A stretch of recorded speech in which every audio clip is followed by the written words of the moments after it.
క్రీస్తునందు ప్రియులు దేవుని పిల్లలైన మీ అందరికీ క్రీస్తునామములో శుభాభివందనాలు తెలియజేసుకుంటూ ఈ సాయంకాల వేళ అల్పంలో దాగి ఉన్న అధికం అనే ఈ పాఠాన్ని బైబిల్ నుంచి మనం నేర్చుకుందాం. అల్పము అనగా కొద్దిగా ఉన్నది, తక్కువగా ఉన్నది అని అర్థం. అయితే అల్పంలో దాగి ఉన్న అధికం అంటే అది పూర్తి వ్యతిరేకమైనది. అధికం అంటే ఎక్కువ, తక్కువ ఎక్కువ. తక్కువలో ఎక్కువ ఏంటి? అల్పములో అధికం ఏంటి? ఎందుకు దేవుడు అల్పమైన దానిలో అధికమైన దాన్ని ఉంచాడు? దీని వెనుక ఉన్న సారాంశాన్ని మనం ఆలోచిద్దాం. ప్రియులారా, దేవుడు తన పిల్లలను తన వాక్కులు వినేవారుగా, తన మాటల ప్రకారంగా నడుచుకునేవారుగా చేశారు అని మనకు తెలుసు. ఆయన మాటలకు మనం లోబడి వాటి ప్రకారంగా చేసేవారంగా ఉండాలి అన్నదే ఆయన యొక్క కోరిక. అయితే దేవాది దేవుడు తన మాటలను మనం వినిన తరువాత మనకు ఆయన చేసిన వాగ్దానం ఏంటంటే, ఒక మహాలోకాన్ని మనకు అందిస్తాను అని మాటిచ్చాడు. అది పరలోకం, ఆయన ఉన్న లోకం. ఆ మహాలోకానికి మనం వెళ్ళాలి అంటే, ఆ లోకానికి మన హక్కుదారులు కావాలి అంటే, దేవుడిచ్చిన ఈ లోకంలో ఆయన కోసం నమ్మకంగా బ్రతకాలి అని ఒక శాసనాన్ని చేశాడు ఆయన. అంటే భూమి మీద మనం బ్రతుకున్న ఈ కాలం ఆయన ఇవ్వబోయే లోకం కోసం పనిచేసే పనికాలం. దేవుడిచ్చిన ఆయుష్కాలం, జీవితకాలం, ఆ మహాలోకాన్ని సాధించే కాలం. మరి రెండింటికి ఉన్న వ్యత్యాసాన్ని మనం ఆలోచిస్తే, ఆయన ఇవ్వబోయే లోకంలోని కాల పరిమితిని మనం ఆలోచిస్తే అది అనంతమైనది, అంటే పరిమితి లేనిది. మరి భూమి మీద మనం నివసించే కాలం పరిమితి కలిగిన కాలం, ఆయుష్కాలం, జీవితకాలం అని మనం చెప్పుకోవచ్చు. అంటే ఈ జీవితకాలం అనంతకాలంతో పోలిస్తే ఏది ఎక్కువ, ఏది తక్కువ? ఇది చాలా స్వల్పమైనది, ఇది చాలా చిన్ని కాలము అని మనం చాలా సులువుగా తెలుసుకోగలం. అంటే ఆత్మ జీవించే అనంతకాలంతో పోల్చుకుంటే భూమి మీద శరీరములో అదే ఆత్మ జీవించే కాలం చాలా స్వల్పకాలం, చాలా చిన్ని కాల పరిమితి కలిగిన ఆయుష్కాలం అని మనం అర్థం చేసుకోగలం. అది మనం ఎలా చెప్పగలం? చాలాసార్లు మనం చదువుకున్న మాట, దేవుడు మన జీవితకాలం గురించి మాట్లాడుతూ ఆయన ఒక మాట చెప్పాడు. ఏమన్నాడు అంటే, కీర్తన గ్రంథం 39వ కీర్తనలోని 4వ వచనాన్ని మనం చూడగలిగితే, కీర్తన గ్రంథం 39వ కీర్తన 4వ వచనం, యెహోవా నా అంతము ఎట్లుండునది, నా దినముల ప్రమాణము ఎంతైనది నాకు తెలుపుము, నా ఆయువు ఎంత అల్పమైనదో, నా ఆయువు ఎంత అల్పమైనదో నేను తెలుసుకొనగోరుచున్నాను. అంటే మానవుని ఆయుష్కాలాన్ని గురించి మాట్లాడుతూ ఆ కాలం ఎంత కాలం అని అంటున్నాడండి? అల్పమైన కాలము అంటున్నాడు. చూడండి, అల్పం అంటే చిన్ని కాలం, అంటే తక్కువ కాలం. నా ఆయువు ఎంత అల్పమైనదో, అలాగే బెత్తెడంతగా చేసి ఉన్నావు, నా దినముల పరిమాణం నీ సన్నిధిలో లేనట్టే ఉన్నది. ఈ మాటలన్నీ మీరు చాలాసార్లు విన్న మాటలే. అంటే ఒక మహాలోకంలో కాలాన్ని మనం గడపడం కోసం దేవుడు భూమి మీద మనుషులకు ఇచ్చిన కాలం అది స్వల్పకాలము, చిన్ని కాలము అని అర్థం. ఏమండి, చిన్ని కాలం పనికి ఎంత ఎక్కువ కాలంలో ఆయన జీతాన్ని ఇవ్వబోతున్నాడో చూడండి. అంటే పని చేసే పని కాలాన్ని చాలా తగ్గించాడు, మనం సుఖాన్ని అనుభవించే కాలాన్ని చాలా ఎక్కువ చేశాడు, అనంత కాలంగా చేశాడు.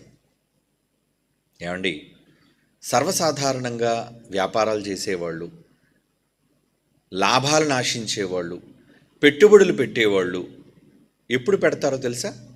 వాళ్ళు పెట్టే పెట్టుబడికి 5 రెట్లు, 10 రెట్లు, 100 రెట్లు వస్తే వాళ్ళు చాలా సంతోషిస్తారు. అంటే మేము పెట్టిన పెట్టుబడికి చాలా ధనం వచ్చింది అని. ఏమండి, సర్వసాధారణంగా బ్యాంకులలో మన కష్టార్జితాన్ని ఫిక్స్డ్ రూపంలో దాచుకుంటున్న వాళ్ళు చాలామంది ఉంటారు. అంటే వారు మనం వేసిన అమౌంట్కి, ధనానికి ప్రతీ నెల ఇంత వడ్డీ, అంటే ఒక 2 రూపాయల వడ్డీ లేదా ఒక 3 రూపాయల వడ్డీ, బ్యాంకులో న్యాయబద్ధమైన వడ్డీని బ్యాంకు వాళ్ళు మనకు వేస్తారు. అంటే మనం పెట్టిన పెట్టుబడి దానికి వాళ్ళు కొంత ధనాన్ని మనకి మన అకౌంట్లో మనం వాళ్ళకి ఇవ్వటం అనేది మనం చూస్తూ ఉంటాం. అంటే మనం ఏమర్థం చేసుకోవాలి? పెట్టిన పెట్టుబడికి వచ్చే లాభం అది. ఇది జీవితకాలాన్ని గురించి మనం ఆలోచిస్తే దేవుడు మనకి ఇవ్వబోయే ఆ మహాలోకంతో భూమి మీద ఉన్న మానవ కాలమానాన్ని లెక్క కడితే అది ఎంతకాలం అండి? స్వల్పకాలము. ఏమండి, స్వల్పకాలం. అందుకే మనం ఇప్పుడు చదువుకున్న మాట ఎంత అల్పమైనదో. అంటే 60 సంవత్సరాల జీవితకాలం అనంతకాలంతో పోలిస్తే అది పెద్ద లెక్క కాదు కదా. అంటే తక్కువ పని చేయమన్నాడు, ఎక్కువ జీతాన్ని ఇస్తానన్నాడు. ఎక్కువ కాలం పనికాలం, తక్కువ కాలం. ఏమండి, కానీ సుఖాన్ని అనుభవించే కాలం అత్యధికమైన కాలం. అంటే పెట్టుబడి తక్కువ, రాబడి ఎక్కువ. మనిషి ఎప్పుడు కూడా ఎలా ఆలోచిస్తారంటే తనకి ఎందులో అధిక దిగుబడి, ఏదో అధిక రాబడి ఉంటుందో ఖచ్చితంగా దానిపైన మొగ్గు చూపుతాడు మనిషి. మరి జీవితకాలంలో దేవుడు మనకి ఇచ్చిన ఈ మానవ ఆయుష్కాలం ఏదైతే ఉందో, ఈ కాలం ఎంతకాలం? అల్పకాలం, చిన్ని కాలం, తక్కువ కాలం. ఈ తక్కువ కాలంలో ఒక మహాలోకపు అనుభవం కోసం ఈ కాలాన్ని పెట్టుబడిగా పెట్టి దేవుని కొరకు వినియోగించిన భక్తులు మనకి జీవితంలో కనబడతారు. అందులో మనం చాలాసార్లు చిన్నప్పటి నుంచి చదువుకున్న మాట, నాయకుడైన మోషే గారు పలికిన మాట. అందులో ఏమనుంది? హెబ్రీ పత్రికలో, ఏమండి, ఐగుప్తు కాలంలో, ఐగుప్తు దేశంలో ఆయన నివసించిన కాలంలో తల్లి తన కుమారునిగా ఆయన ఒప్పుకోమంది. అలా ఒప్పుకోమన్నప్పుడు ఆయన ఒక మాట తల్లితో చెప్పాడు. హెబ్రీలకు రాస్తున్న పత్రిక 11వ అధ్యాయం 24వ వచనం నుంచి. హెబ్రీ పత్రిక 11వ అధ్యాయం 24వ వచనం. మోషే పెద్దవాడైనప్పుడు విశ్వాసమును బట్టి ఐగుప్తు ధనము కంటే క్రీస్తు విషయమైన నింద గొప్ప భాగ్యం అది అని ఎంచుకుని అల్పకాలము పాప భోగము అనుభవించుట కంటే దేవుని ప్రజలతో శ్రమ అనుభవించటమే నాకు మేలు. ఏమనుకున్నాడు ఆయన? దేవుని ప్రజలతో శ్రమ అనుభవించటమే నాకు మంచిది. ఆ శ్రమ ఎంత అనుకున్నాడండి? ఎంతకాలం అనుకున్నాడు ఆయన? అల్పకాలము, చిన్ని కాలమే కదా. ఈ అల్పకాలము ఐగుప్తు ధనం పాపభోగం లాంటిది. అది పాపం కోసం నేను వెలబుచ్చే కాలం లాంటిది. అది కనుక ఈ చిన్ని కాలాన్ని నేను పాప భోగాల కోసం నేను వినియోగించటం కంటే దేవుని కొరకు ఆయన ప్రజలతో కష్టం అనుభవించటం నాకు చాలా మేలు అని ఏం చేశాడు? తన చిన్ని కాలాన్ని, స్వల్పకాలాన్ని ఏం చేశాడు? ఏమండి, అంటే 120 సంవత్సరాలండి ఆయన బ్రతికిన కాలం. ఈ 120 సంవత్సరాల స్వల్పకాలాన్ని కూడా దేవుని కొరకు ఆయన వినియోగించాడు. ఎందుకు? ఆయనకి రాబోయే అధికమైన రాబడి. అంటే స్వల్పంలో ఈ స్వల్ప కాలాన్ని పెట్టుబడిగా పెట్టడం వలన అధిక లాభంలోనికి ఆయన వెళ్ళబోతున్నాడు. తక్కువ పెట్టుబడి, తక్కువ కాలం పెట్టుబడి, ఎక్కువ కాలం రాబడి. కానీ ఈరోజు ప్రపంచంలో మనుషులందరూ ఎలా క్యాలిక్యులేట్ చేస్తున్నారండి? టైమ్ ఈజ్ మనీ అంటున్నారు. అంటే సమయమే వాళ్ళకి ధనం, అన్నిటికంటే విలువైనది సమయం అంటున్నారు. కనుక ఇవ్వబడిన సమయంలో, జీవితకాలంలో వాళ్ళు దేవుని కొరకు లేదు, మంచి కొరకు లేదు, కానీ తమ అనుకున్నది సాధించడానికో, తమ అనుకున్నది గెలవటానికో, కూడబెట్టుకోవడానికో ఉన్న ఈ జీవితకాలమే గొప్పదనుకుని ఈ జీవితకాలాన్ని తమ స్వప్రయోజనాల కోసం వాళ్ళు ఖర్చు చేస్తున్నారు. దానివల్ల వాళ్ళకి కలిగే నష్టం ఏంటో వాళ్ళు తెలుసుకోలేకపోతున్నారంటే ఈ అల్పకాలం, ఈ స్వల్పకాలం, ఈ చిన్ని కాలాన్ని పెట్టుబడిగా పెట్టడం వాళ్ళు ఇష్టం లేక రాబోయే అనంత కాలాన్ని వాళ్ళు ఏం చేసుకుంటారండి? పోగొట్టుకుంటున్నారు. అంటే వాళ్ళకి అర్థం కావటం లేదు ఆ కాలము విలువ. అంటే ఈ కాలాన్ని ఎప్పుడైతే వాళ్ళు ముగించుకొని మరో కాలంలోనికి ప్రవేశిస్తారో అదే మరణం, మృత్యువుతోనే అనంతకాలం ప్రారంభం అవుతుంది. ఇక్కడ మనిషి జీవితకాలం ముగియడంతోనే అనంతకాలంలోనికి, అధికమైన కాలంలోనికి, నిత్యమైన కాలంలోనికి మనిషి వెళ్ళిపోతాడు. ఆ కాలం యొక్క విలువ అర్థం కాకపోవటం వలన వాళ్ళు లోకంలో గనులు అనుకుంటున్నారు, గొప్పవాళ్ళు అనుకుంటున్నారు, ఐశ్వర్యవంతులు అనుకుంటున్నారు, తెలివైన వాళ్ళు అనుకుంటున్నారు. కానీ ఆ కాలంతో, ఆ లోకంతో పోలిస్తే వాళ్ళు ఎంత మూర్ఖులో, వాళ్ళు ఎంత స్వార్థపరులో అనేది వాళ్ళు అర్థం చేసుకోలేకపోతున్నారు. అంటే ఈ చిన్ని కాలాన్ని దేవుని కోసం పెట్టుబడి పెట్టకుండా, ఏమండి, ఈ చిన్ని కాలం చిన్ని కాలమే కదా ఏముంది అనుకుంటున్నారు. కానీ చిన్ని కాలం వెనుక చాలా పెద్ద కాలం దాగి ఉంది. ఏముంది? చిన్ని కాలం వెనుక ఏం దాగి ఉందండి? చాలా అతిపెద్ద కాలం. ఆ కాలం అనంతమైన కాలం. పోనీ 60 సంవత్సరాలకి 60 ఏళ్ళు కాదు, 60కి 600 కాదు, 60కి 6,000 కాదు, 6 లక్షలు, 6 కోట్లు కాదండి, అనంతకాలం. అంటే ఇంత అనంతమైన కాలం కోసం వాళ్ళు, చిన్ని కాలం కోసం వాళ్ళు ఆశపడి వాళ్ళు పోగొట్టుకుంటున్నారండి. ఆలోచించండి. అంటే స్వల్పమైన దాన్ని కోల్పోయినా పర్వాలేదు, మనకు ఎక్కువ వస్తున్నప్పుడు, అధికమైనది వస్తున్నప్పుడు చిన్నదాన్ని కోల్పోవడంలో తప్పే ఉంది? ఏమండి, తక్కువని కోల్పోవడంలోని తప్పేముంది? అంటే మనుషులు చూసారా ఎలా మారిపోతున్నారో వాళ్ళు. అందుకే భూమి మీద ఉన్న కాలంలో భక్తులైన వాళ్ళందరూ కూడా, ఒక అబ్రహాం ఉన్నాడు, ఇస్సాకు ఉన్నాడు, యాకోబు ఉన్నాడు, వాళ్ళందరూ కూడా ఎందుకు తమ జీవిత కాలాలను లేదా తమకున్న ఆయుష్కాలాన్ని అంతటినీ కూడా ఈ భూమి మీద దేని కొరకో దాయకుండా రాబోయే పునాదులు కలిగిన పట్టణం కోసం ఎందుకు వాళ్ళు ఎదురు చూశారు? జ్ఞానం లేక కాదండి. నాయనా యాకోబు, నాయనా ఇస్సాకు, నా కొడుకుగా, నా మనవడుగా మీతో నేను చెప్పేది ఏంటంటే ఈ చిన్ని కాలాన్ని మనం పట్టించుకోవద్దు. మరి ఏ కాలం కావాలి?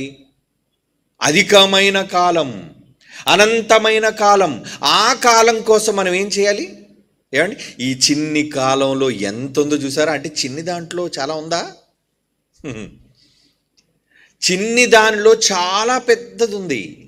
చిన్ని కాలంలో అనంతకాలం యొక్క రహస్యం దాగి ఉంది. కానీ అనంతకాలం గూర్చిన విషయాలను మనం తెలుసుకోలేకపోతున్నాం. అవునండి. ఉదాహరణకి చిన్ని దానిలో చాలా పెద్దది దాగి ఉంటుందా అంటే, అణుబాంబు మీ అందరికీ తెలిసే ఉంటుంది. అణువు అనగా యాటమ్. ఏమండి, యాటమ్. ఈ అణువు అంటే ఎంత ఉందనుకున్నారు? కంటికి కనిపించలేని దశ అణువు అంటే. కానీ నిజానికి ఈ అణువులో ఏముందో తెలుసా అండి? అణుశక్తి అంటారు దాన్ని. అంటే ఒకవేళ అది విస్ఫోటనానికి దారితీస్తే అణువులు కాదు కదా, బయట ఉన్న ఏమండి దేశాలే సర్వనాశనం అయిపోయేటంతటి శక్తి చిన్ని అణువులో దాగి ఉందండి. ఇది నిజంగా వాళ్ళు ఒప్పుకోవాలా వద్దా? ఎస్, ఒప్పుకోవాలి. చిన్ని దానిలోనే చాలా పెను ప్రమాదం దాగి ఉంది. చిన్నదే, చిన్నదే కదండి, ఏముందిలే, అణువే కదండి అనుకుంటున్నారా? ఆ అణువులోనే మహాశక్తిని దాచిపెట్టాడు దేవుడు. అవును, ఈ చిన్ని దానిలోనే చాలా అధిక శక్తిని దేవుడు దాచిపెట్టాడు అనేది శాస్త్రీయంగా నిరూపితమైన విషయం. Atomic power, energy. ఏమండి అంటే అల్పములో అధికం ఉందా, చిన్ని దానిలో ఎక్కువ ఉందా? అంటే ఒకవేళ నువ్వు మంచిగా తీసుకుంటే నీకు అధికమైన రాబడి ఉంటుంది. ఒకవేళ నువ్వు దాన్ని అర్థం చేసుకోకుండా పొరపాటున చెడు మార్గాన్ని నువ్వు ఒకవేళ దాన్ని స్వీకరిస్తే నీకు అధికమైన ప్రమాదం కూడా దాగి ఉంది. అంటే మీరు తీసుకునే నిర్ణయం, భూమి మీద మనం తీసుకునే నిర్ణయాన్ని బట్టి మనకి వచ్చే కాలం అది మంచి కాలమా, అధికమైన కాలం, అనంత కాలం, లేదు ప్రమాదకరమైన కాలమా? ఏదేమైనా మనకు ఆ కాలం వస్తుంది. కాలం అనేది రాక తప్పదు. అధికమైన కాలం రాబోతుంది. కానీ ఆ కాలం కోసం నువ్వు పెట్టిన ఈ స్వల్పకాలం పెట్టుబడి అది మంచి కోసం పెట్టావా, చెడు కోసం పెట్టుబడి పెట్టావా? చిన్ని కాలానికి ఏముందలండి. చాలామంది స్వల్పము చిన్నది అనగానే చాలా చిన్నగా చూస్తారు దాన్ని. ఇదే ఉందిలేండి, ఇది ఏమాత్రములేండి. ఏమండి, చెదపురుగు ఎంత ఉంటుంది చెప్పండి? చెదపురుగు ఎంత ఉంటుంది? చాలా చిన్నగా ఉంటుంది. ఏముందండి చెదపురుగు అంటే తెల్లగా ఏమాత్రం ఇలా ఇలా నలిపితే చాలండి, అది చచ్చిపోద్ది అని అనుకుంటారు. కానీ ఒకవేళ అది చిన్నదని మీరు విడిచిపెట్టి నిర్లక్ష్యం చేస్తే ఏం తినేస్తుంది? అది మీ ఇంటిలోనున్న వాటన్నిటినీ కూడా తుప్పుగా మార్చేసి తినివేసే శక్తి ఆ చిన్ని పురుగుకే ఉంది. నిర్లక్ష్యం చేస్తారా చెప్పండి? అలాగే మీ శరీరంలో ఉన్న ఒక రోగం, పర్వాలేదులేండి, ఏదో క్యాన్సర్ అంటున్నారు, అది ఏదో జ్వరంగా వచ్చింది, పోతే పోనేవ్వండి, చిన్నదే కదా అని దేనినైనా మీరు చిన్నగా అనుకుంటారా చెప్పండి? అంటే ప్రతి పెద్ద ప్రమాదం కూడా చాలా చిన్ని వాటితోనే ఆరంభం అవుతుంది, మర్చిపోకండి. ఇది మీరు తెలుసుకోవాలి. ఎంత పెద్ద ప్రమాదమైనా ఒక చిన్ని దానితోనే ఆరంభం అవుతుంది. అంటే ఒక పెద్ద యాక్సిడెంటే ఉందనుకోండి, ఆ యాక్సిడెంట్ ఎందుకు జరిగింది? ఈ మధ్యన ఒక ఎయిర్ ఇండియా విమానం కూలిపోయింది లండన్కి వెళుతూ, అహ్మదాబాద్ నుంచి. దానికోసం వాళ్ళంతా బ్లాక్ బాక్స్ని తీసి దాన్ని ఎంక్వైరీ చేసి రకరకాల కథనాలు చెప్తున్నారు. కానీ దానికి ప్రధానమైన కారణం ఏదో ఒక స్వల్పమైనది అయి ఉంటుందండి. కొందరు ఏమంటున్నారంటే కేవలం ఫ్యూల్ ఇంజిన్స్ని వాళ్ళు ఆఫ్ చేసేశారు, ఆఫ్లో ఉన్నాయి అవి. అంటే ఒక బటన్. విమానం ఎంత పెద్దదండి? అంత పెద్ద విమానం 2 ఇంజిన్లు తిరగడానికి ఆ ఇంజిన్లోనికి ఏం పరిగెట్టాలి ఏమండి? ఇంధనం పరిగెట్టాలి, వైట్ పెట్రోల్ అంటారు దాన్ని. అప్పుడప్పుడు మన 2 వీలర్లో మరి పెట్రోల్ తాలూకా అది ఆన్ ఆఫ్ ఉండేదండి. అది ఆఫ్ చేయటం వలన పెట్రోల్ లోపలికి వెళ్ళి కార్బొరేటర్లోకి వెళ్ళి బర్న్ అవ్వదు. అందుకని మీరు ఎంత కిక్ కొట్టినా స్టార్ట్ అవ్వదు. ఏమండి, ఎప్పుడైతే పెట్రోల్ ఫ్లో అనేది లోనకు బయలుదేరిందో అప్పుడు ఏమవుతుంది? ఇంజిన్ స్టార్ట్ అవుతుంది. అలాగే కేవలం ఒక చిన్న బటన్ ఎన్ని వందల ప్రాణాలను బలిగొంది చెప్పండి? చిన్నదే కదండి, స్విచ్ కదండి, బటనే కదండి, అది పైకుంటే ఏంటి కిందకుంటే ఏంటి అనుకుంటారా? చిన్నదని ప్రతిదానిని చిన్నగా చూడకండి. చిన్నదానిలోనే చాలా పెద్ద ప్రమాదాలు, పెను ప్రమాదాలు దాగి ఉంటాయి. మనకి ఇవ్వబడిన జీవితకాలం చిన్న కాలమే, కానీ ఈ చిన్న కాలం అధికమైన పెద్ద కాలంతో ముడిపడుంది. ఏమంటే ఒక చిన్న స్విచ్ ఆన్ చేయకపోవటం వల్ల ఇన్ని వందల ప్రాణాలు గాలిలో కలిసిపోయాయి అంటే, మృత్యువాత పడ్డారు అంటే అది ఎంత చిన్న లోపం. ఏమంటే నడుపుతూ అలా కునుకు వేస్తాడు కొన్ని సందర్భాల్లో. ఏమంటే డ్రైవర్స్ అయిన వాళ్ళు అలా కునుకు వేయటం వల్ల వచ్చే ప్రమాదం ఏంటో తెలుసా అండి? ఎంత పెద్ద ప్రమాదం, ప్రాణాలు పోయే పరిస్థితి. అంటే ఒక పెద్ద విపత్తు జరిగే ముందు, ఏమండి ఒక పెను ప్రమాదం జరిగే ముందు ఒక చిన్ని నిర్లక్ష్యం. దేవుడు ఒక మాట అంటూ యాకోబు పత్రికలో 4 కోసం మాట్లాడుతూ ఆయన ఏమన్నారో తెలుసా అండి? ఇంత కొంచెము నిప్పు విస్తారమైన అడవిని తగులబెట్టును అంటాడు. చూడండి యాకోబు పత్రిక మూడో అధ్యాయం, యాకోబు పత్రిక 3వ అధ్యాయం 6వ వచనం చూడండి. యాకోబు పత్రిక 3వ అధ్యాయం 6వ వచనం. నాలుక అగ్నియే, నాలుక మన అవయవంలో ఉంచబడిన పాప ప్రపంచమై సర్వ శరీరమునకు మాలిన్యమును కలుగు చేయుచున్నది. ప్రకృతి చక్రానికి కూడా చిచ్చు పెడుతుంది. నరకము చేత చిచ్చు పెట్టబడును. చిన్న అవయవం అట, అది ఎంతదట? నాలుక ఎంతది? మన దేహంలో ఉంచబడిన చిన్ని అవయవమైన చాలా అదిరిపాటు దానికి. ఎంత కొంచెము నిప్పు ఎంత విస్తారమైన అడవిని తగులబెట్టును. ఏమిటి, ఆస్ట్రేలియాలో మనం చూసాం కదా, కార్చిచ్చు రగులు కొని అండి ఎన్నో జంతువులు చచ్చిపోయి కాలిపోయండి. పచ్చగా ఉండవలసిన ఆ మైదానాలలో, ఆ అరణ్యాల్లో తగలబడిపోతున్నాయండి. ఏది, ఇంధనం వేసి తగలబెట్టినట్లుగా. ఎలా ప్రారంభమైందంటారు? అది ఏదో ఒక చిన్న నిప్పు, కొంచెము నిప్పు, చిన్నదే. ఏమండి, సర్వసాధారణంగా ఈ స్మోక్ చేసేవాళ్ళు చాలా ప్రమాదం అండి. వీళ్ళు ఏం చేస్తారంటే, స్మోక్ చేసేటప్పుడు ఎప్పుడు అది అసలు స్మోక్ చేయటమే తప్పు, కానీ ఆ స్మోక్ చేసిన తర్వాత వీళ్ళు ఏం చేస్తారో తెలుసా అండి, ఆ కాల్ చేసిన తర్వాత మిగిలిపోయిన ఏదైతే ఉంటుందో దాన్ని క్రింద వేసి దాన్ని ఆర్పాలి. చాలామంది నిర్లక్ష్యంగా రోడ్డును పడేస్తుంటారు, లేదా పక్కన విసిరేస్తుంటారు. కానీ అది పడకూడని చోట పడితే, అది రగిలే చోట ఒకవేళ పడితే అది ఎంత ప్రమాదం. కనుక చిన్నది అని అనుకోకండి దేనిని. ఏమండి, చిన్నది అని మనం అనుకోకూడదు. పర్లేదులేండి, స్వల్పమైన దాంట్లో ఏముంది, చిన్నదే కదా, ఈ నిప్పు చిన్నదే కదండి, నేను విసిరేసినంత మాత్రానంటే నీ చిన్ని అజాగ్రత్త ఎంతో మందికి ప్రమాదం. అవునా, విపత్తులకు కారణం, పెను ప్రమాదాలకు కారణం. అంటే స్వల్పంగా దేనైనా తీసిపడేస్తావా? చిన్ని కాలమే కదండి తీసిపడేస్తావా? ఈ జీవితకాలం చిన్నదే కదండి అని అనుకుంటున్నావా? అంటే చిన్ని వాటి ద్వారా నువ్వు కోల్పోయేది అధికమైన దాన్ని. అల్పమైన దాన్ని నువ్వు నిర్లక్ష్యం చేస్తే అధికమైనది నువ్వు కోల్పోతావు. ప్రమాదాలు దాగి ఉంటాయి అందులో. ఇందాడు మోషే కోసం చదువుకున్నాం కదండి. మోషే గారు, దేవుడు చెప్పాడు, వెళ్ళు నాయన, ఆ బండతో నీ కర్ర తీసుకుని వెళ్ళి మాట్లాడని చెప్పాడు అంతే. కానీ ఈయన వెళ్ళి బండను కొట్టాడు. ఏమండి, కొట్టింది ఒక విధానం అయితే, ఏమండి, ఇశ్రాయేలీయులను అనకూడని ఒక మాట తన నాలుగుతో పలికాడు. నాలుక అగ్ని అన్నాడంటే ఏమండి, ఇందాక చదువుతూ యాకోబు పత్రిక 3:6లో నాలుక ప్రకృతి చక్రమునకే చిచ్చు పెడుతుందంటే ప్రకృతి ఎంత ఉందండి, ఈ విశ్వం ఎంత పెద్ద ఉంది అంటే, ఇంత విశ్వం తగలపడిపోవడానికి ఒక చిన్న నాలుక కారణం. నాలుక ఎంత, మన అవయవంలో బెత్తుడు కూడా అనరు దాన్ని. ఏమండి, అలాంటి ఈ బెత్తెడు నాలుక ఇంత బ్రహ్మాండాన్ని తగలబెడుతుందా అంటే, ఎస్, తగలబడిపోతుంది. తగలబెట్టే శక్తి చిన్నదానికే ఉంటుంది. అంటే ఈ స్వల్పమైనదే విశాలమైన దాన్ని, అధికమైన దాన్ని, పెద్ద దాన్ని మొత్తాన్ని భస్మం చేయగలిగిన శక్తి నాలుగుకుందట. అది బైబిల్ చెప్పిన నిజం. భవిష్యత్తులో ఇవన్నీ తగలబడిపోవడానికి ఉపయోగపడే అది ఒక సాధనం లాంటిది. అది మాట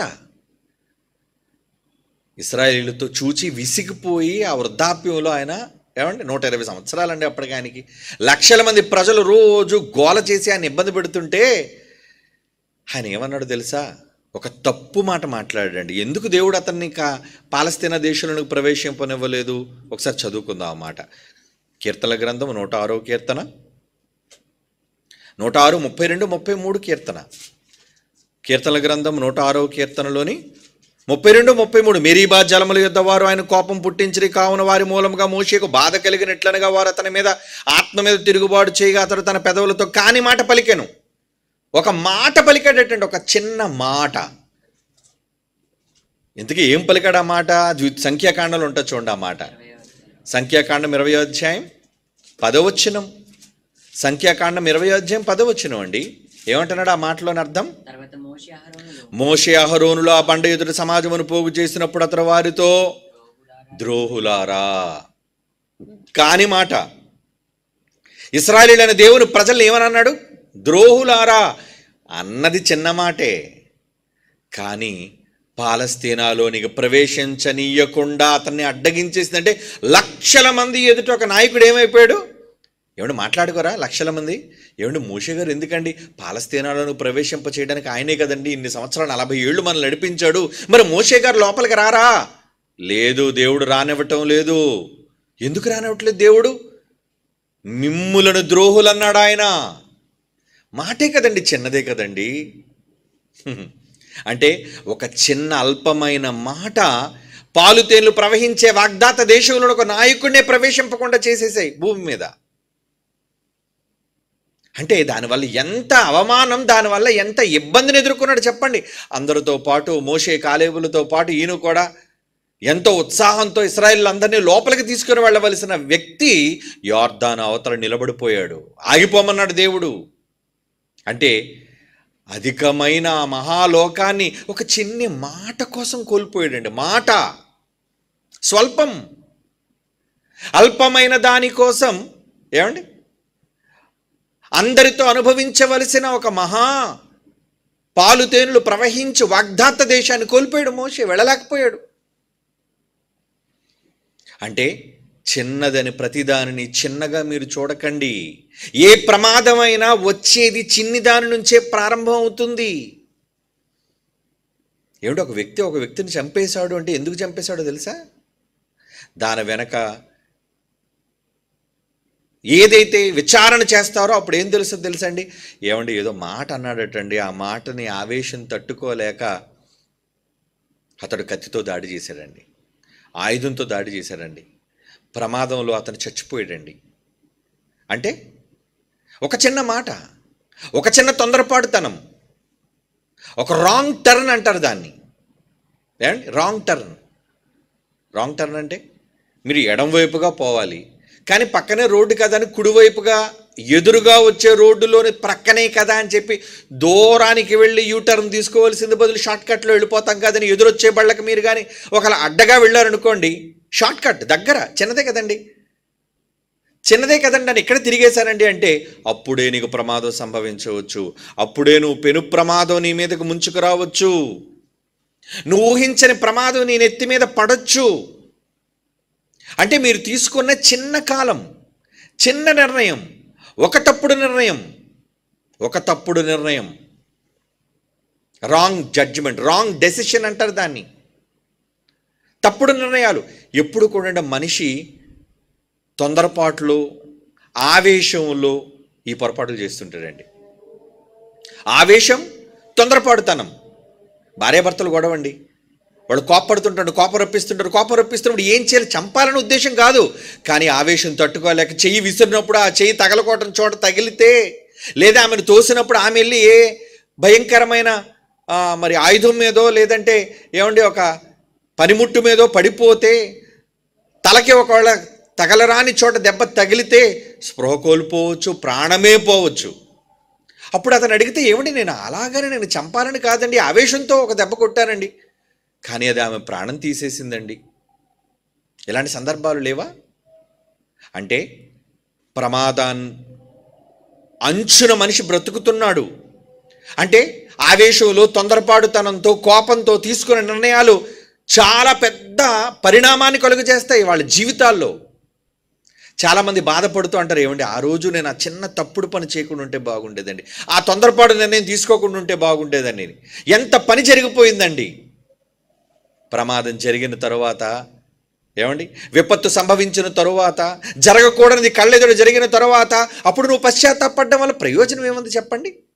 నేరాలు చేసిన తర్వాత జైల్లోనికి వెళ్ళిన తర్వాత చాలామంది అక్కడ యావజ్జీవ కారాగార శిక్షలు అనుభవిస్తూ జీవితకాలం అంతా ఆ రోజు మేము ఆవేశంలో తప్పు చేసామండి, మేము ఆ పని చేయకుండా ఉంటే బాగుండేది, మాకు చెప్పేవాళ్ళు లేకుండా పోయారు.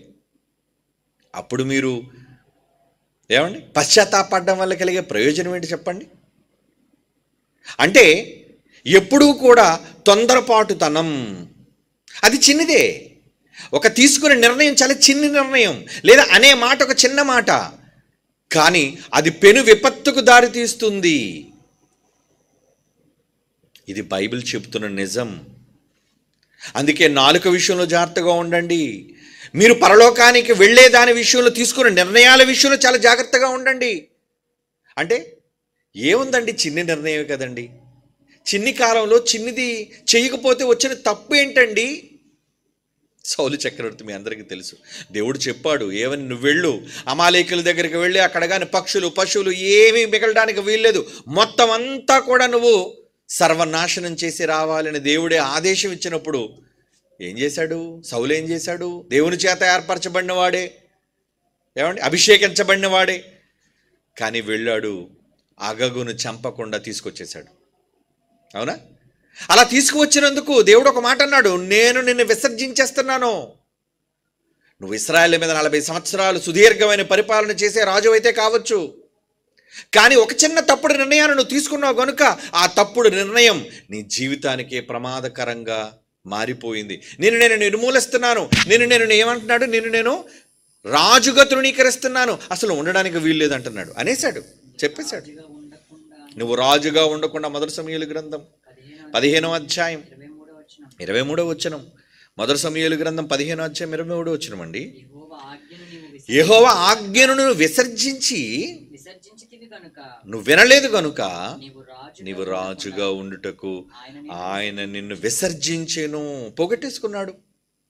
అంటే ఎంత చిన్న దాని కోసం ఎంత పెద్ద అధికారాన్ని నువ్వు కోల్పోయావు. ఆలోచించండి. చాలామంది ప్రభుత్వ ఉద్యోగులు లంచాలకు దొరికిపోయినప్పుడు అండి, మరి ఏసీబీ వాళ్ళు పట్టుబడుతుంటారండి. ఆ పట్టుబడుతున్నప్పుడు ఒక 1000 రూపాయలు లంచం తీసుకొని పట్టుబడిన సేవకులు, వాళ్ళు గవర్నమెంట్ సర్వెంట్స్ ఉన్నారండి. 1000 రూపాయలు, వాడి జీతం ఏమో 50,000. వాడి జీతం 50,000, హోదా చాలా పెద్దది, కానీ వాడు ఒక 1000 రూపాయలు అంటే తక్కువ డబ్బులకి 500 రూపాయలు కూడా ఏసీబీ వల్ల చిక్కుపోయిన అమాయకులు ఉన్నారండి చాలామంది. అప్పుడు వాడు ఏమనుకుంటాడండి, వాడు ఉద్యోగం పోతుంది, గౌరవం పోతుంది. అరే, ఎంత చిన్న 500 రూపాయల కోసం నేను కక్కుర్తి పడ్డానా, అయ్యో నా భవిష్యత్ అంతా మారిపోయిందే, నా జీవితం అంతా వృధా అయిపోయిందే, నా కుటుంబం రోడ్డున పడిపోయిందే, ఎంత విపత్తు జరగడానికి నేను ఆ రోజు తీసుకున్న ఒక చిన్న తప్పుడు నిర్ణయం, చిన్నదే, స్వల్పమైనదే, నువ్వు తీసుకున్నది, కావాలనుకున్నది చిన్నదే కావచ్చు, కానీ తర్వాత నీ జీవితంలోనికి వెళ్ళి నువ్వు ప్రశ్నించుకుంటే, ఇంత చిన్నదాని కోసమా నేను దూరం చేసుకున్నది, ఇంత చిన్నదాని కోసమా నేను అన్నిటినీ వదులుకున్నది, ఇంత చిన్నదాని కోసమా నా సర్వస్వాన్ని నేను కోల్పోయాను అనే పరిస్థితి ఒక మనిషికి రకరకాల పరిస్థితుల్లో కలుగుతున్నప్పుడు మనందరికీ కూడా దేని విషయంలో కలగాలి తెలుసా అండి? పరలోకం, ఒక మహాలోకాన్ని పొందడం కోసం ఉన్న జీవితకాలంలో మనకిచ్చిన కాలం చాలా చిన్ని కాలం, బెత్తడంత కాలం, చిన్న ఆయుష్కాలం. ఈ చిన్న ఆయుష్కాలంలో దేవుని కొరకు నమ్మకంగా బ్రతకలేవు. నువ్వు బ్రతికితే దేవుడు నీకు ఇచ్చిన అవకాశం ఏంటో తెలుసా? నాయన, కొంచెంగా నమ్మకుండా కాసేపు వచ్చుకో నాయన. నువ్వు కాసేపు ఓపిక పడితే ఒక మహాలోకం అనంతకాలం నీకోసం ఉంటుంది. నువ్వు కష్టం అనుకోవద్దు, శ్రమ అనుకోవద్దు, బాధ అనుకోవద్దు. ఈరోజు భూమి మీద మనిషి బ్రతుకుతున్న ఈ స్వల్పమైన కాలంలో, ఈ చిన్న జీవిత కాలంలో రాబోయే అధికమైన లోకాన్ని వద్దనేసుకుంటున్నాడు. అది ఎప్పుడు తెలుసా? వాడు చచ్చి పాతాళానికి పోయిన తర్వాత బాధపడతాడు, అయ్యో ఎంత పెద్ద తప్పు చేశాను నేను. ఈ అనంతమైన కాలం కోసం, ఏమండి, దీనికోసం నేను ఆలోచించకుండా ఒక చిన్న జీవిత కాలం కోసం నేను ఆలోచించి, అయ్యో నేను ఇంత ప్రమాదంలో పడిపోయానే, ఇక నాకు మార్గం లేదే బయటికి రావడానికి. ఒక ధనవంతుడు, ఎందరో పాతాళానికి పోయిన వాళ్ళు, వారు పడే వేదన అదేనండి, అదే. చాలామంది తొందరపాటుతనంతో ఆత్మహత్యలు చేసుకుంటారు. వాళ్ళకి తెలీదు ఆత్మహత్య తరువాత వాళ్ళు ఏమనుకుంటారంటే, ఏమంటే ప్రాణం పోతే ఫ్రీ అయిపోతానండి, ఈ బాధల నుంచి నేను విముక్తి పొందేస్తానండి అనే ఒక అబద్ధంలో బ్రతుకుతున్నారు ఇప్పటికీ సమాజంలో చాలామంది. అంటే నేను ఒకవేళ ప్రాణం తీసేసుకుంటే నాకు బాధలుండవు, ప్రాణం తీసుకుంటే నాకు ఇక అవమానం ఉండదు అని అనుకుంటారు. కానీ ఎంతకన్నా పెద్ద మొత్తంలో అనంతకాలం పాతాళంలో అవమానం, కష్టం, బాధ, కన్నీళ్ళు అన్నిటికంటే అధికంగా ఉంటాయండి. అవునా? కానీ వాళ్ళు చేసిందల్లా చిన్ని తప్పు. ఏంటది? టక్కన ఊరేసుకున్నారు, టక్కున ప్రాణం తీసేసుకున్నారు. చిన్ని సమయంలో వాళ్ళు తొందరపాటు నిర్ణయాన్ని తీసుకున్నారు. దానివల్ల అధికమైన కాలం, అనంతకాలంలో వాళ్ళు ఏమైపోయారు తెలుసా అండి? నేరస్తులుగా మిగిలిపోయారు. ఏమంటే అక్కడికి వెళ్ళిన తర్వాత పశ్చాత్తాపడ ఉపయోగం ఏముంది చెప్పండి? అక్కడ వెళ్ళిన తర్వాత నేను తప్పు చేశాను అని మారు మనస్సు రావటం వల్ల ప్రయోజనం ఏముంది చెప్పండి? అందుకే దేవుడు ముందుగానే మళ్ళీ హెచ్చరిస్తున్నాడు, నాయన మీరున్న కాలం చిన్ని కాలమయ్యా, ఓర్చుకొని ఆయన. చిన్న కాలమేరా, చిన్న కాలం. ఈ చిన్న కాలంలో నువ్వు ఓర్చుకుంటే, అల్పకాలంలో స్వల్పకాలాన్ని నువ్వు తట్టుకుంటే, అనంతకాలం అధికమైన కాలం నీకు సంతోషం ఉందని ఆయన. నా మాట నమ్ముతావా నువ్వు? నమ్ము. యేసుక్రీస్తు వారు చెబుతూ ఏమన్నారు చూడండి, ఒక మంచి మాట సువార్తల్లో పలికారన్న. మత్తయి సువార్త 25వ అధ్యాయం 21. మత్తయి సువార్త 25వ అధ్యాయం 21వ వచనం. యజమాని అంటున్నాడు మనతో, నమ్మకంగా దేవుని కోసం ఒకవేళ మనం బ్రతికితే ఆయన ఏమంటున్నాడు? బడా. యజమానుడు అంటున్నాడు, బడా నమ్మకమైన మంచి దాసుడా, నీవు ఈ కొంచెములో నమ్మకముగా ఉంటివి, నిన్ను అనేకమైన వాటి మీద నియమించెదను, నీ యజమానుని సంతోషములో పాలు పంచుకొనుమని. అంటే ప్రవేశించుమని. లోకంలో, మహాలోకంలో అక్కడ ప్రవేశించుమని మూల భాషలో ఉంటుంది చూడండి, ఫుట్ నోట్లో. ప్రవేశించు. ఎందులోనికి ప్రవేశం? నీ యజమానుడు ఎందులో అయితే సంతోషాలు అనుభవిస్తున్నాడో, అనంతకాలంలో, అధిక కాలంలో, ఆ మహాలోకంలో, అనంతలోకంలో, అక్కడ నువ్వు సంతోషాన్ని అనుభవించాలి అంటే ఏం చేయమంటున్నాడు? కొంచెములో నమ్మకముగా ఉండు నాయన. నువ్వు ఉన్నావు, వెరీ గుడ్.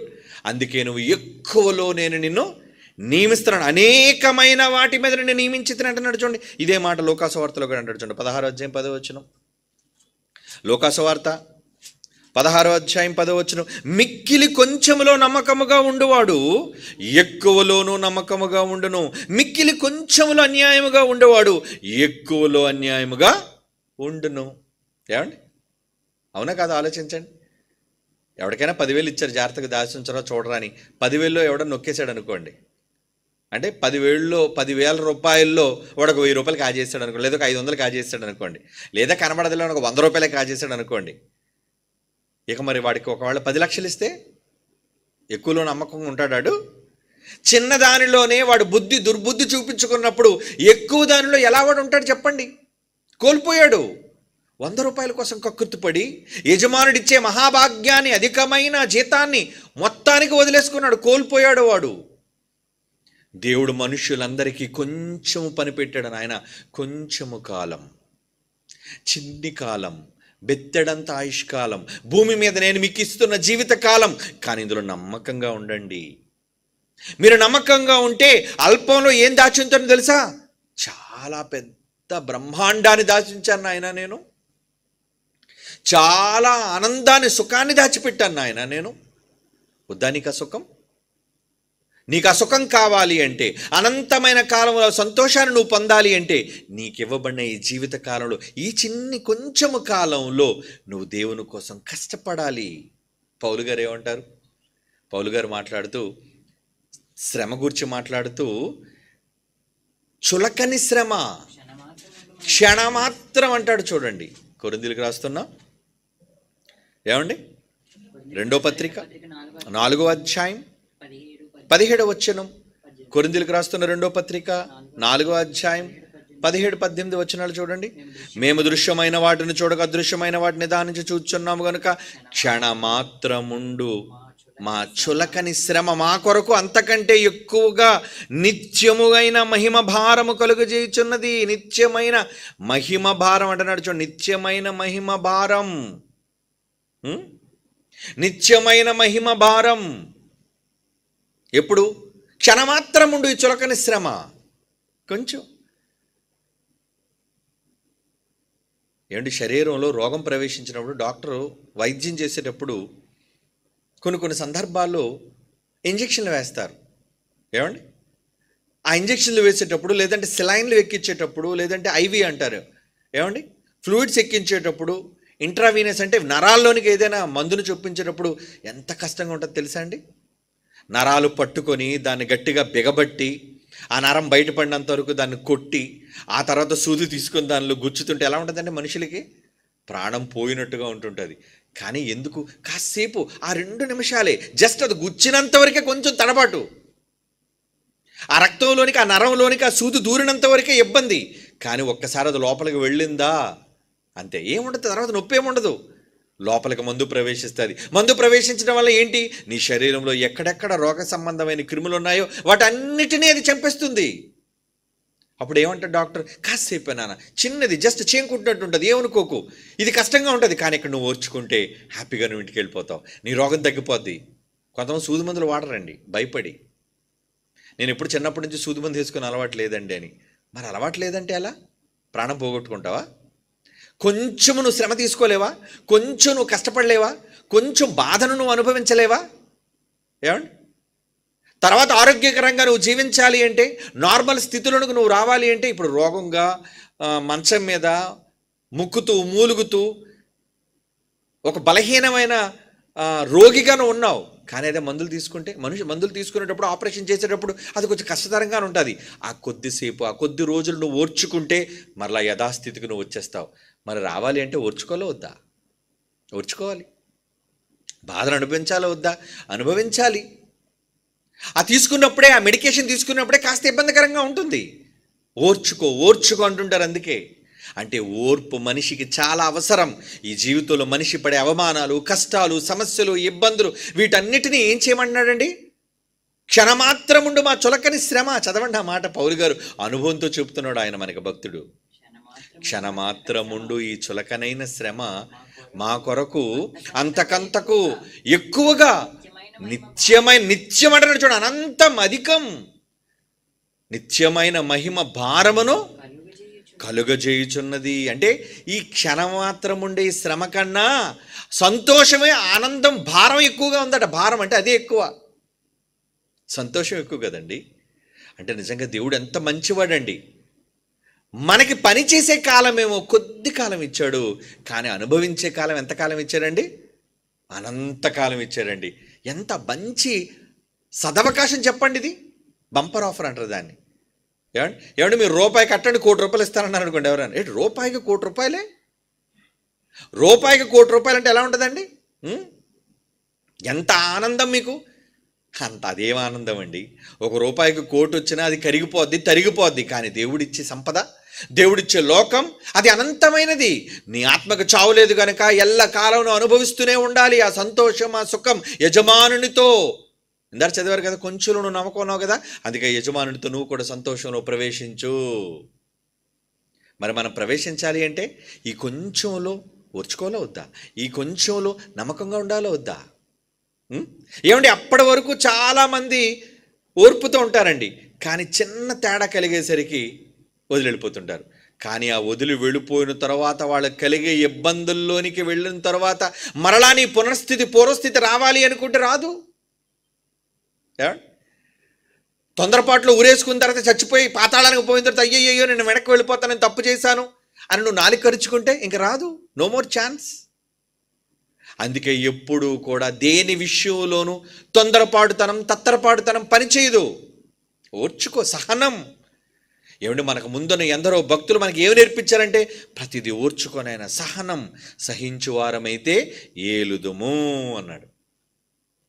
ఎంతోమంది ఈరోజు గొప్ప గొప్ప వాటిని సాధించారంటే ఎన్నిటినో సహించారు వాళ్ళు. వాళ్ళు ఎంతో గొప్పవాళ్ళుగా మారారంటే ఎన్నిటినో ఓర్చుకున్నారు వాళ్ళు. ఏమంటే యేసుక్రీస్తు వారు ఆ మహాలోకంలో సింహాసనం మీదకి వెళ్ళి ముల్లోకాలు నీలే మహారాజుగా కూర్చున్నాడు అంటే సహించలేదా ఆయన? ఓర్చుకోలేదా కష్టాలు? ఆయన అవమానాలు తట్టుకోలేదా? ఏంటండి చిన్న అవమానం, ఆయనకన్నా మించిన అవమానాలు ఏమున్నాయండి? ఆయన పడిన కష్టాలు కన్నా, ఆయన పడిన శరీర సంబంధమైన వేదనల కన్నా భూమి మీద మనిషిగా మన అనుభవించే కష్టాలు ఏంటి చెప్పండి? ఎన్ని మాటలు ఆయన అన్నారు, ఎంత అవమానకరంగా ఆయన దూషించారు.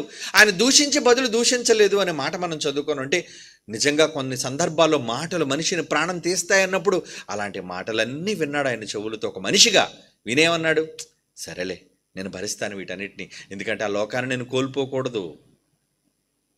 ఒక అవమానాన్ని నేను ఎదుర్కొంటాను ధైర్యంగా. నాకు ఆ లోకం ముఖ్యం. ఆ లోకం కోసం ఎన్ని కష్టాలైనా, ఎన్ని అవమానాలైనా, ఎన్ని ఇబ్బందులైనా సరే ఎదుర్కోవడానికి నేను రెడీ. అదండి, అలాగా ఆయన తన్ను తాను సిద్ధం చేసుకున్నాడు. ఈ స్వల్పమైన కాలాన్ని దేవుని కోసం ఇచ్చేసి అధికమైన లోకాన్ని అనుభవించడం కోసం దేవుడు ఏం చేశాడు? ఇబ్బంది పెట్టాడు, శోధనలకు గురి చేశాడు. తర్వాత ఏమయ్యాడు ఆయన? ఇప్పుడు ఆయన కష్టం లేదు, దుఃఖం లేదు, బాధ లేదు. ఆయన ఒక గొప్ప ఏలికగా సింహాసనం మీద కూర్చున్నాడు. మరి అంత గొప్ప స్థితికి ఆయన వెళ్ళడానికి కారణం భూమి మీద ఆయన పడిన సహనం కాదా, ఓర్పు కాదా? చెప్పండి. మరి ఇవన్నీ ఆయన మనకు మాదిరిగా మనకు చూపించాడు. మరి మనం ఏం చేస్తున్నాం? ఒక మాటను భరించలేకపోతున్నాం, ఒక అవమానాన్ని మనం తట్టుకోలేకపోతున్నాం. నిజమండి, చాలామంది చిన్న చిన్న అవమానాలకే. ఈ మధ్యన చూసారా, ఎందుకమ్మా తక్కువ మార్కులు వచ్చాయని టీచర్ తిట్టిందటండి. అది పెద్ద అవమానంగా ఫీల్ అయిపోయి చచ్చిపోతాం అనుకొని పరిగెత్తింది. పట్టుమని 10వ సంవత్సరం, 10వ తరగతి చదువుతుంది అనుకుంటా నా పిల్ల. ప్రాణమే తీసుకోవాలనుకుంది కానీ దురదృష్టం అదృష్టం రెండు కలిసి వచ్చి రెండు కాళ్ళు పోయి అంటే జీవితాంతం. ఇప్పుడు తెలీదు ఆ పిల్లకి, ఇప్పుడు తెలియదండి. కానీ ఎదుగుతూ ప్రతి దాని విషయంలో అందరిని చూస్తున్నప్పుడు, అందరు నడిచి వెళ్ళిపోతున్నప్పుడు, అందరూ పరిగెడుతున్నప్పుడు, అందరూ తమకు నచ్చిన ప్రదేశాలకు వెళుతున్నప్పుడు, ఈమె ఎక్కడికి వెళ్ళలేకపోతున్నప్పుడు తల్లిదండ్రులు ఉంటే నేను ఎత్తుకుంటారు, తీసుకెళ్తారు.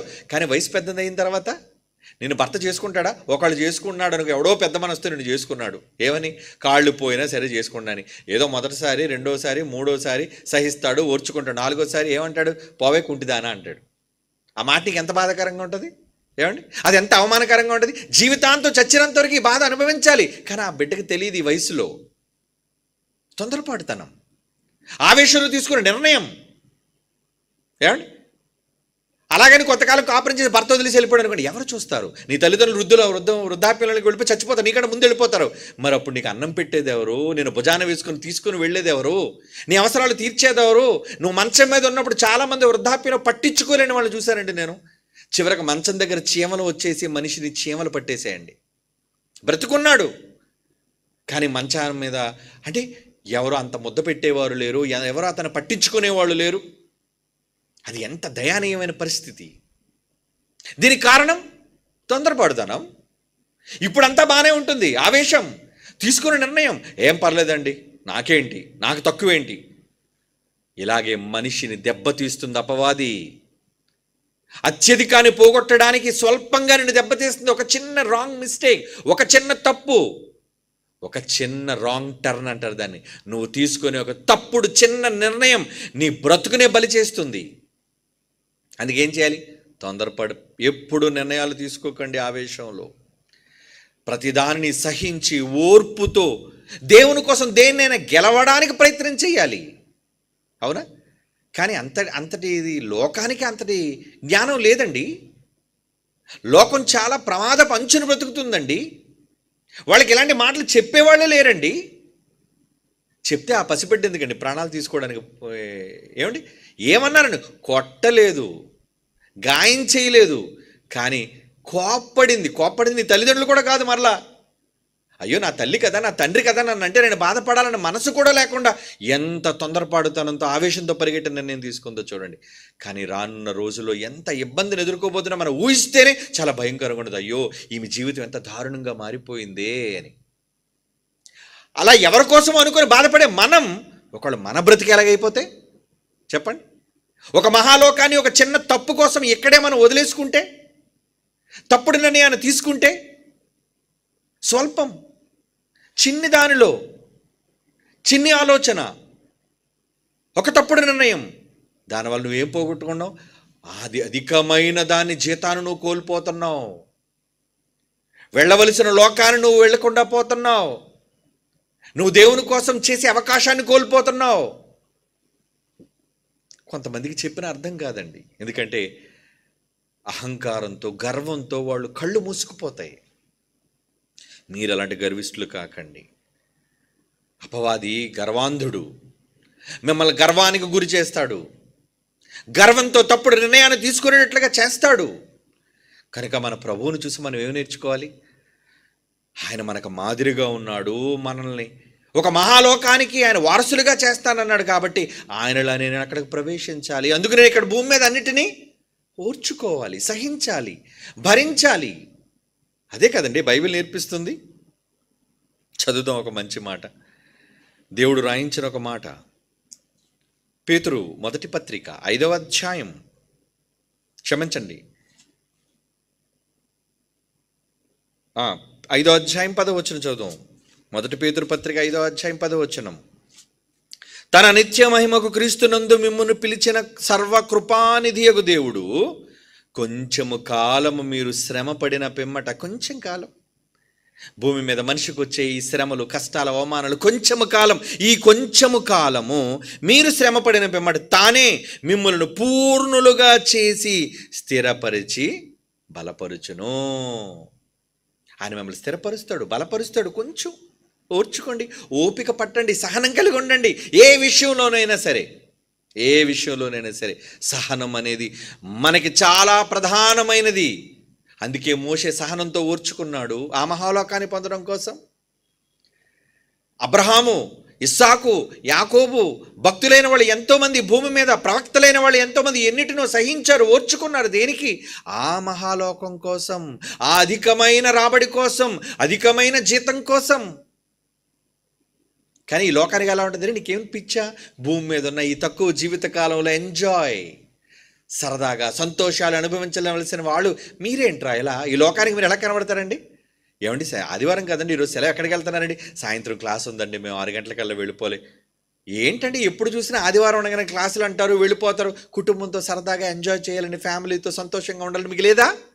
ఈ లోకమంతా చూడండి, ప్రపంచ మనుష్యులందరూ కూడా ఎక్కడైతే మనకి ఆదివారం సెలవు రోజు కాబట్టి ఆదివారం మాత్రమే సంతోషించే వాళ్ళు ఉంటారండి. అది విదేశాల్లో అయితే వీకెండ్ అంటారండి. వీకెండ్ అంటే ఎప్పుడు స్టార్ట్ అవుతుంది తెలుసండి వాళ్ళకి? గురువారంతో వాళ్ళు డ్యూటీ అయిపోద్దండి. కొంతమంది వారానికి 3 రోజులు అయిపోయినండి, సోమ, మంగళ, బుధ, లక్షి, శుక్ర, శని, ఆది 4 రోజులు సెలవు. అందుకని ఏం చేస్తారు తెలుసండి? వీకెండ్ పార్టీలు అంటారు, వీకెండ్ ట్రిప్పులు అంటారు, వీకెండ్ ప్రయాణాలు అంటారు. వాళ్ళకి మీరు చూస్తే ఎలాగుంటారు? వీళ్ళకేం పిచ్చి పట్టిందా? వారు మతం పిచ్చిరా వీళ్ళందరికీ. ఏదో దేవుడా దేవుడా దేవుడు అనుకుని 24 గంటలు దేవుడు అనుకుని పడిచేస్తారా? ఏమి సంతోషం ఉంది అందులో అని వాళ్ళకి అనుకుంటారు. వాళ్ళకి మీరు ఎలా కనబడతారు? వెర్రోళ్ళు, పిచ్చోళ్ళ మీరు కనబడతారు. ఉన్న విలువైన సమయాన్ని కూడా ఎక్కడికో అనిపోయి అక్కడే 2-3 గంటల ఖర్చు మీరు ప్రయాసపడతారంటే మీ కుటుంబాలతో, పిల్లలతో వెళ్ళి మీకేమో బుద్ధి ఉందా? నో, లేదండి అని వాళ్ళు అనుకోవచ్చు. కానీ ఈ లోకానికి మనం వెర్రివాళ్ళకి కనబడతాం, పిచ్చోళ్ళకి కనబడతాం. అవునా? పౌలు గారు అంటారు, మనం ఈ లోకానికి మనం ఎలా కనబడతామట? వెర్రివారు. ఈ జ్ఞానాన్ని ప్రకటిస్తుంటే పిచ్చిని ప్రకటిస్తున్నారు వీళ్ళు, మతాన్ని ప్రకటిస్తున్నారు వీళ్ళు. వీళ్ళకి అర్థం లేదు, వీళ్ళకి జీవితం అంటే వీళ్ళకి తెలియదు, లోకంలో సంపాదన అంటే ఏంటో తెలియదు. ఇల్లు కట్టుకోవాలని, కూడబెట్టుకోవాలని, బంగారాలు సంపాదించుకోవాలని, ఆస్తులు కూడగట్టుకోవాలని వీళ్ళకి లేదేంటండి? మీరు అలాంటి వాళ్ళు కాదా? మనం ఇక్కడ కాదు కదా కూడబెట్టుకునేది, ఒక మహాలోకంలో అన్నిటినీ దాచుకుంటున్నాం. ఎందుకంటే యేసుప్రభు వారు ఏమన్నారు? మీరు ఎక్కడ దాచుకోండి, మీకోసం అక్కడ దాచుకోండి. ఆయన మీరంతా ఇక్కడ చిమ్మిట, తుప్పు తినివేస్తే అన్నిటినీ విడిచిపెట్టి వెళ్ళిపోవాలి కదా. మరి మీరు ఎక్కడ దాచుకోవాలి? అక్కడ నా దగ్గర దాచుకోండి. మీరు శ్రమపడి, కష్టపడి దాచుకోండి.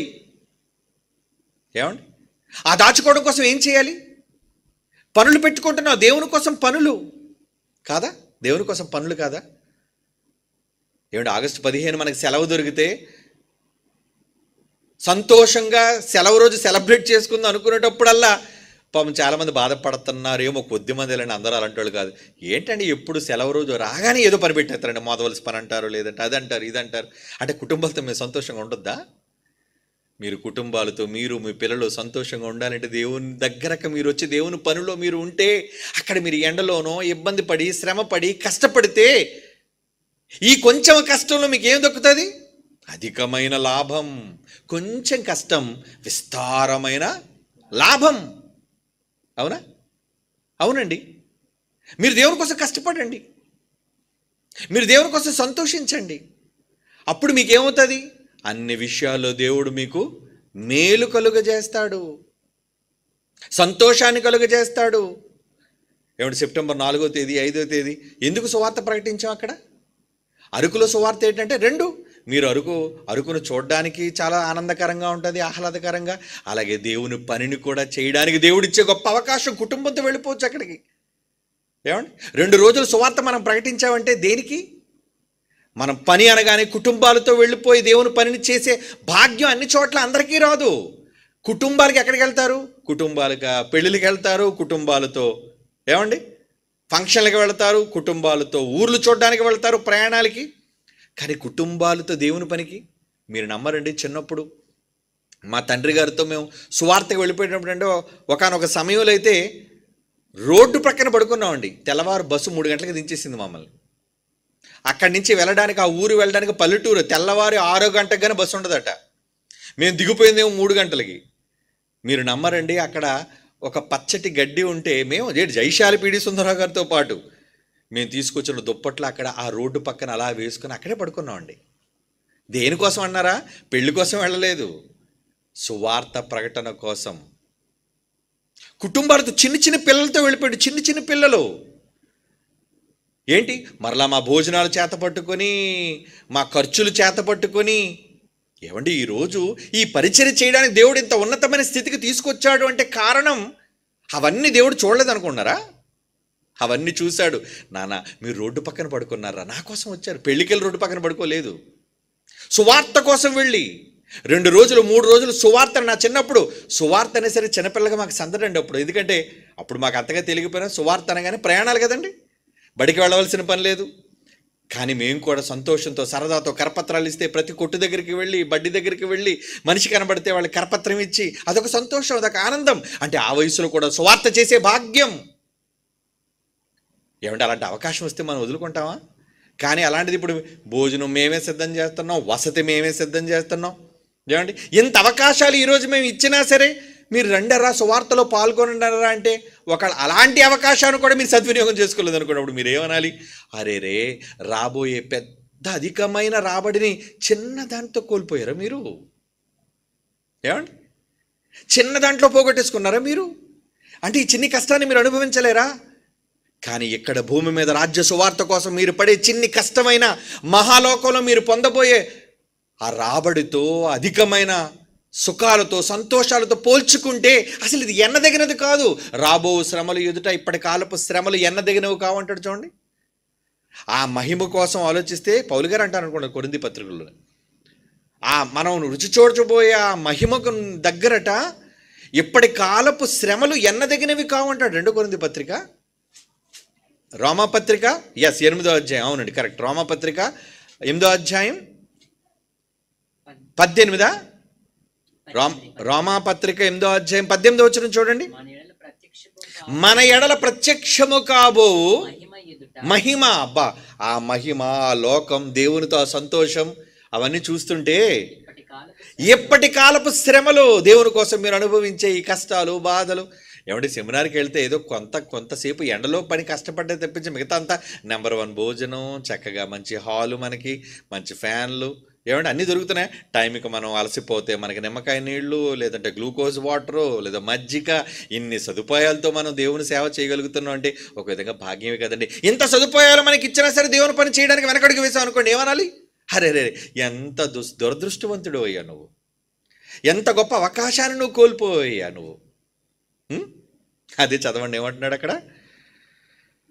మన ఎడల ప్రత్యక్షము కాబో మహిమ ఎదుట ఇప్పటి కాలపు శ్రమలు. అంటే ఈ భూమి మీద ఈ కొద్ది జీవిత కాలంలో అనుభవించే శ్రమలట ఎన్నదగినవి కావని ఎంచుచున్నాను.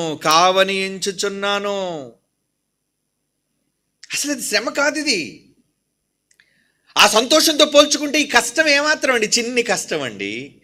నాయన కొద్దిసేపు కష్టపడిన ఆయన చాలు, నువ్వు కాసేపు కష్టపడిన ఆయన చాలు, నీకు తర్వాత అనంతకాలం నేను ఏమివ్వబోతున్నాను? ఈ అల్పమైన ఈ కష్టాన్ని నువ్వు అనుభవిస్తే అధికమైన సుఖాన్ని నేను నీకు ఇవ్వబోతున్నాను. దాంతో పోల్చుకుంటే ఇది చాలా చిన్నది నాయన. పిల్లలారా, కష్టపడండి నాయన, కష్టపడి. దేవుడు మనకు చెబుతున్నాడు, దేవుడు మనకు నేర్పిస్తున్నాడు ఇవన్నీ. ఇది ఎప్పుడు అర్థమవుతుందో తెలుసా అండి? మనం భూమి మీద ఆయన కోసం కష్టపడి కన్ను మూసిన తరువాత మనం ఆ మహిమలోనికి ప్రవేశిస్తామే, ఆ సంతోషం అనంతమైన లోకంలోనికి, ఆ నెమ్మదిలోనికి మనం వెళతామే, అప్పుడు అర్థమవుతుంది, దేవా నువ్వు నిజంగా ఈ మాటలన్నీ మేము చెప్పకపోతే, మేము నేర్చుకోకపోతే, నీ కుమారుడిని యేసుప్రభువుని నమ్మకపోతే, అయ్యో బాబోయ్ ఆ భయంకరమైన నరకానికా వెళ్ళిపోయి ఉండేవాళ్ళం. అందులో నువ్వు, నీ పిల్లలు, నీ కుటుంబాలు, నీ వాళ్ళందరూ కూడా అందులో నీ ఇరుగు పొరుగును కాలుతుంటే ఎలా ఉంటుందండి? లేదండి, మనం వెళితే నిత్య జీవానికి మనతో పాటు మన కుటుంబం, మన వాళ్ళు, మనతో సహకరించిన వాళ్ళు, తండ్రి పనిలో మనతో పాటు వెన్నంటి ఉన్నవారు అందరూ రావాలి. ఆ సుఖం మనం ఒక్కళ్ళు అనుభవిస్తే ఎలా? ఇప్పుడు ఈ కష్టాలన్నీ ఎందుకండి? ఈ శ్రమపడి ఈ ప్రకటనలన్నీ ఎందుకండి మీకు చేయాలి? ఇలా నేర్పిస్తే శ్రమ అనుకోకుండా మీరు వచ్చి నేర్చుకొని దేవుని కోసం కొంచెం శ్రమ, చులకని శ్రమ, క్షణమాత్రముండు శ్రమ, చిన్నిది మీరు అనుభవిస్తే అప్పుడు దేవుడు మీకు ఏమిస్తాడు? అధికమైన సుఖం. ప్రకటన గ్రంథం 12వ అధ్యాయం పేతురు రాసిన మొదటి పత్రిక 1వ అధ్యాయం 6వ వచనం. పేతురు గారు రాసిన మొదటి పత్రిక 1వ అధ్యాయం 6వ వచనం చూడండి. ఇందువల్ల మీరు మిక్కిలి ఆనందించుచున్నారు గాని అవసరమును బట్టి నానా విధములైన శోధనల చేత ప్రస్తుతమున కొంచెము కాలము మీకు దుఃఖము కలుగుచున్నది. ఏమండి, భూమి మీద ఉన్న 60-70 సంవత్సరాల జీవిత కాలంలో ఏమండి ఇన్ని సంవత్సరాలు మన కష్టాలు అనిపిస్తున్నావా? ఎక్కడుందండి? మంచి భోజనం చేస్తున్నాం, మంచి నిద్ర తీసుకుంటున్నాం, కుటుంబాలతో సంతోషంగా ఉంటున్నాం. అంటే మొత్తం మన జీవితకాలం అంతా లెక్క గడితే మనం అనుభవించేది చాలా చిన్న కాలం. ఈ చిన్న దాంట్లో కూడా మన చిన్నది. ఏమండి, ఒక 60 ఏళ్ళు సగటు మనిషి బ్రతికాడంటే 30 ఏళ్ళు నిద్రకు తీసేయండి. అవునా? చాలాసార్లు మీరు లెక్క విన్నారు కదా. అంటే సగం నిద్రకు పోయింది 12 గంటలు. అంటే 30 సంవత్సరాల జీవితకాలం పోయింది. మరి 30 సంవత్సరాల జీవితకాలంలో మీరు ఊహ తెలిసినంత వరకు 15 సంవత్సరాలు వచ్చినంత వరకు మీకు ఏమీ తెలియదు. అంటే 15 సంవత్సరాలు తీసేయండి. అవునా? అంటే ఇంకా ఎన్ని సంవత్సరాలు మిగిలే? 60లో 15 మిగిలాయి. ఈ 15 సంవత్సరాల్లో వృద్ధాప్యం, ఎక్కడికి వెళ్ళలేని కాలం, ఎక్కడికి చేయలేని కాలం. ఏమండి, అదొక 5 సంవత్సరాలు 10 సంవత్సరాలు తీసేయండి. అంటే ఉన్నది 10 సంవత్సరాలే. అంటే మొత్తానికి మీ జీవితకాలంలో మీరు కష్టపడి పని చేసింది 10 సంవత్సరాలు. ఈ 10 సంవత్సరాల్లో రోజులో 12 గంటలు మీరు పని చేస్తున్నారా? లేదు కదా. భోజనానికి ఎంతకాలం? అవునా? మీ పనుల కోసం ఖర్చు పెట్టేకి ఎంతకాలం? చేసుకోమనండి. దేవుడు వాటి అన్నింటినీ చేసుకొని నా పని కూడా చేయి అంటే మొత్తానికి జీవితకాలం అంతటితో మనం దేవుని కోసం చేసే పని కాలాన్ని పోలిస్తే ఇది 100 అయితే ఇది 10. అవునా కదా? అంత రేషియో డిఫరెన్స్ ఉంది. 100:10. అంటే మన జీవితకాలం 60 అయితే మనం పని చేసేది పట్టుమని 6 సంవత్సరాలు 5 సంవత్సరాలు కూడా లేదండి. మరి ఈ చిన్ని కాలంలో, ఇవ్వబడిన చిన్ని కాలంలో ఆ చిన్ని కష్టాన్ని కూడా మీరు అనిపించకపోతే అధికమైన సుఖాన్ని, అధికమైన లాభాన్ని అనంత లోకంలో ఎలా పొందుతారు చెప్పండి? వద్దా? అందుకే ఈ చిన్న దానిలో ఏం దాచించాడు దేవుడు? ఏమండి, అల్పమైన దానిలో చాలా అధికమైన దానిని దాచి ఉంచాడండి. ఎంతో విస్తారమైన సంపద దాచి ఉంచాడండి. ఈ కొద్ది కాలం కష్టపడిన ఆయన. అదేనండి ఇక్కడ అంటున్నాడు మనం చదువుకుంటున్న మాట. ఏమని? 1 పేతురు 1:6లో ఇందువల్ల మీరు మిక్కిలి ఆనందించుచున్నారు. అర్థమైన వాడికి ఆనందం, అర్థం కాని వాడికి ఏడుపు. అవునా? అందువల్ల మీకు మిక్కిలి ఆనందించున్నారు కానీ అవసరమును బట్టి నానా విధములైన శోధనల చేత ప్రస్తుతము కొంచెము కాలము మీకు దుఃఖము కలుగుచున్నది. కొంచెము కాలమే నాయన మీకు దుఃఖం కలుగుతుంది. ఏమండి, ఆ కొంచెము కాలంలో మీరు నమ్మకంగా జీవించకపోతే ఎలా? కాబట్టి దేవుడు మనతో చేస్తున్న హెచ్చరిక, మనకు ముందుగా మేల్కొలుపు. నా కోసం కష్టపడండి నాయన, చిన్న జీవితకాలమే కదర్రా, కొంచెం శ్రమ పడండి నాయన, కొంచెం శ్రమ పండి. ఈ చిన్ని కష్టాన్ని మీరు దాటేస్తే, ఈ చిన్ని శ్రమను మీరు దాటేస్తే మహాలోకం మీకోసం ఎదురు చూస్తుంది. మీరు చనిపోయినంత వరకు ఆ లోకాన్ని మీకోసం దాచిపెడతాను నేను. మీరు రాగానే మీకు అది ఇస్తాను నాయన, అనంతమైన లోకాన్ని. ఎందుకు మనం నమ్మలేకపోతున్నాం? ప్రపంచంలో అధిక శాతం 99.999% నమ్మలేకపోతున్నారండి దీన్ని. ఇదంతా కూడా మాయండి, ఇదంతా కూడా ఒక మతం అండి, ఇదంతా ఒక పిచ్చండి, ఒక వెర్రివారిగా కనబడుతున్నామండి మనమంతా. ఉన్న లోకంలో సుఖాన్ని అనుభవించడం చేతకాని వాళ్ళు ఏదో లోకం అట, అక్కడికి వెళ్తామట, అక్కడ సుఖాన్ని అనుభవిస్తామట. ఈ కలబులి మాటలన్నీ చెబుతున్నారండి. ఉన్న ఈ జీవితకాలాన్ని కూడా, ఏమండి, ఈ రంగుల ప్రపంచాన్ని కూడా అనుభవించకుండా, ఈ చిన్న లైఫ్ను కూడా ఎంజాయ్ చేయకుండా చేస్తున్నారండి అని వాళ్ళకి మనం మూర్ఖుల్లాగా కనబడతాం, పిచ్చోళ్ళలాగా కనబడతాం. కానీ ఇది తారుమారు అవుతుంది ఎప్పుడో తెలుసా? చచ్చాక. వాడు చచ్చాక ఎక్కడికి వెళ్తాడు? అక్కడికి వెళ్ళిపోయిన తర్వాత నిజమేరా, ఆ రోజు నేను ఇదే లోకం అనుకున్నాను, అదే సంతోషం అనుకున్నాను, అదే ఆనందం అనుకున్నాను, కానీ అయ్యో అంతకు మించినది ఉందా ఇక్కడ? ఎంత తప్పు చేశాను నేను. అక్కడికి వెళ్ళిన తర్వాత పశ్చాత్తాపం కలిగే ప్రయోజనం ఏముందో చెప్పండి? అక్కడ ప్రేమ, ఏమండి, ఆలోచన, ఉపాయం అన్నీ కూడా వ్యర్థమని ఏ రోజు చెప్పేశాడు సొలొమోను. లోకానికి ఎలాగ అర్థం కాలేదు, కనీసం అర్థం చేసుకొని దేవుడు మనకి విడమర్చి చెప్పాడే, ఇది కూడా మనం అర్థం చేసుకోకపోతే ఎలా చెప్పండి? అందుకే ఏం చేయాలి? తెలివైన వాళ్ళుగా మీరు తీసుకుని ఈ చిన్ని కాలంలో ఒక చక్కటి నిర్ణయం, ఓర్పుతో కూడిన నిర్ణయం, అన్నిటినీ సహించే నిర్ణయం ఒకవేళ మీరు తీసుకుంటే ఒక మహాలోకంలో దేవుడు మీకు ఇవ్వబోయే కీర్తి అక్కడే కాదండి, ఇక్కడ కూడా దేవుడు అక్కడే ఇస్తానన్నాడు, ఇక్కడ కూడా ఇస్తానన్నాడు. ఎవరైనా నా నిమిత్తం అన్నిటిని వదులుకుంటే ఇహమందు కూడా 100 రెట్లు మీకు లాభం ఇక్కడ అక్కడ 2 చోట్ల కూడా మీకు లాభం ఇస్తానన్న దేవుణ్ణి మీరు నమ్ముతారా? లేదు, ఈ లోకాన్ని చూసి మనుషుల్లాగా అక్కడే మనకు అంతా దొరకడం, అదంతా కూడా ఊటకం, కల్పన, ఇక్కడే మనకి సమస్తం దక్కుతుందని అనుకునే ఈ లోకంలో ఈ లోక పోకడని చూసి మీరు నమ్మి మోసపోతారా? అలా మోసపోకండి. దేవుడు ఈ చిన్ని కాలంలోని ఒక అధికమైన లాభాలను దాచిపెట్టాడు.